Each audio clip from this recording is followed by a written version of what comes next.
J'espère que mon expérience des années passées vont m'aider pour la fin du championnat. Néanmoins, mes équipiers et les autres pilotes du championnat sont tous expérimentés. Nous avons la performance, c'est évident. Chez Citroën, nous sommes premier, deuxième et troisième au championnat.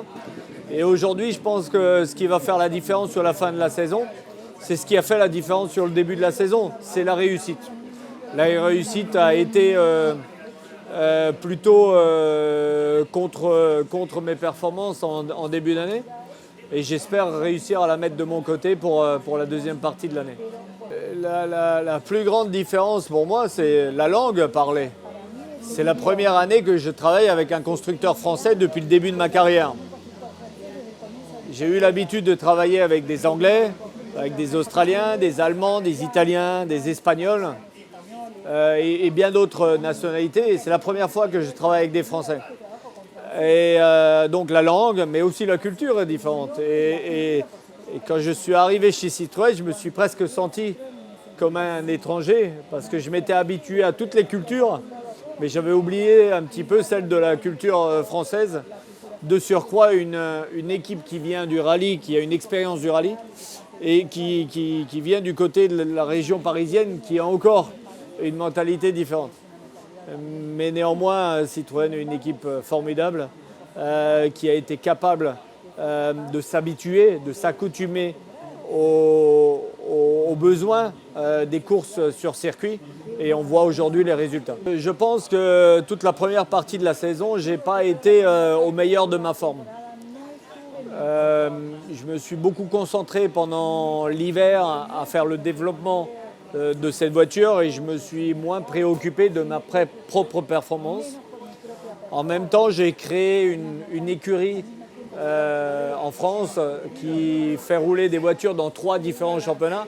Et ça m'a donné beaucoup de travail et ma tête était un petit peu trop axée là-dessus et plus suffisamment sur ma performance. Donc j'ai tout mis sur la performance Citroën, le reste sur mon équipe et pas assez sur moi sur le plan personnel. Et ça c'est de ma faute totalement. Donc je vais essayer de rattraper ça pour l'avenir. Je ne vois pas ce que je pourrais faire de plus agressif. Après, il y a un règlement, on doit le respecter. Je vais juste essayer d'être performant, de faire mon travail le mieux possible. Et puis après, on verra les résultats qu'il en advient. Néanmoins, j'ai 45 ou 50 points de retard sur Pecito. C'est presque irrattrapable à la régulière. Donc, j'ai perdu ces points par 2 abandons pendant la première partie de la saison. Et sans le même genre de mésaventure pour Pecito, ça sera impossible de le rattraper. Oui, complètement. Il était important dans le championnat d'apporter quelque chose de nouveau au règlement. Je pense que les voitures précédentes étaient techniquement très intéressantes. Mais je dirais que visuellement, elles n'étaient pas suffisamment sexy à regarder. Et il était important de réussir à apporter quelque chose de plus fun, tout en gardant des coûts économiques tout à fait raisonnables. J'ai été beaucoup consulté par la FIA pour apporter ma contribution à ce nouveau règlement. Et je pense qu'on a plutôt bien réussi puisque les voitures sont aujourd'hui économiquement raisonnables, mais à l'œil et sur le plan de la performance tout à fait bonnes. Difficile à dire, mais c'est vrai que Citroën a pas mal d'avance par rapport à la concurrence. Là, depuis la dernière course à Spa, je sais que la concurrence a beaucoup travaillé. Nous n'avons pas fait de développement depuis la dernière course, nous n'avons même pas roulé depuis la dernière course. Donc je suppose que s'ils ont bien travaillé, que l'écart s'est réduit. Nous verrons ce week-end. Oui, je n'étais pas surpris du tout de la performance de la part de mes équipiers. Pecito est un pilote rapide qui a loupé une carrière en Formule 1 de peu, qui connaît les touring cars depuis longtemps et fait partie des meilleurs pilotes sud-américains de touring car.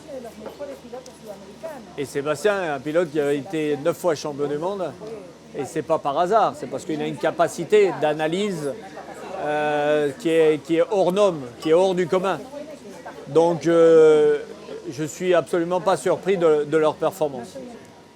Je pense que quand on dessine une nouvelle voiture et qu'on commence le développement, il faut au moins 2 saisons complètes pour la connaître parfaitement et pour en tirer toute sa quintessence. Donc je pense que nous sommes à 1/3 de la performance de la voiture. Donc on a encore beaucoup de chemin avant d'être à son maximum. Je dois dire que depuis que je suis arrivé chez Citroën et que la première fois que j'ai roulé avec cette voiture, c'était en juillet 2013. Et depuis juillet 2013, évidemment, en tant que pilote le plus expérimenté de la discipline, j'ai été beaucoup sollicité par les ingénieurs. Et toute l'équipe, qui sont une équipe extraordinaire, avec des matières grises tout à fait exceptionnelles, ils ont pris toutes les informations que je leur donnais comme des éponges. Et ils ont tout analysé et ils ont tout mis en œuvre. Alors que c'était une équipe qui a tout gagné en rallye, mais tout d'un coup ils sont repartis de zéro et ils ont tout à fait accepté le fait qu'ils étaient novices et qu'ils avaient tout à apprendre. Et ça c'est une grande qualité dans une équipe. Mon style de pilotage, évidemment, a été modifié par rapport aux voitures précédentes, mais pas suffisamment encore. Je m'explique. Les voitures de l'année dernière avaient aérodynamiquement moins de force. Et je suis resté un petit peu trop sur des habitudes du règlement précédent. Je vous disais tout à l'heure que je me suis plus concentré sur le développement de la voiture que sur ma propre performance. Et ça en fait partie. Et je pense qu'il va falloir, j'ai commencé déjà à faire ce travail, à oublier des réflexes du passé pour s'habituer vraiment à la nouvelle voiture. C'est pour ça que c'était presque un avantage d'arriver dans le championnat cette année sans aucune référence.